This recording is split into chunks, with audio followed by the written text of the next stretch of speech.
Après avoir construit notre maquette, nous nous sommes demandé quels effets physiques pouvaient intervenir dans notre modélisation.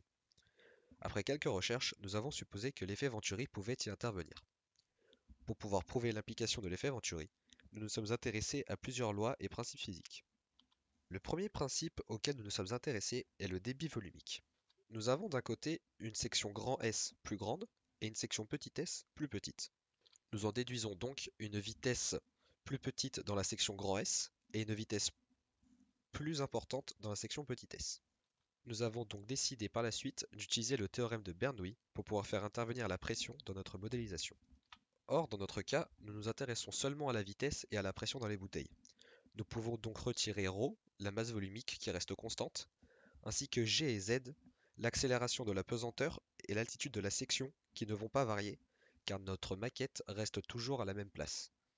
Nous pouvons donc en déduire que lorsque la vitesse augmente dans une section, alors la pression à l'intérieur de celle-ci doit diminuer. Nous avons donc à la section grand S une plus grande pression qu'à la section petit s, où la pression y est moins importante. Mais désormais, pour pouvoir vérifier que notre système de climatisation fonctionne, nous devons faire intervenir la température. Nous avons donc décidé de nous intéresser à la loi des gaz parfaits.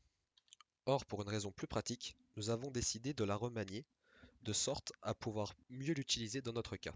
Nous pouvons donc retirer grand M, ρ et R, la constante des gaz parfaits, qui dans notre cas ne varie pas. Nous avons donc une formule qui met en relation la pression et la température.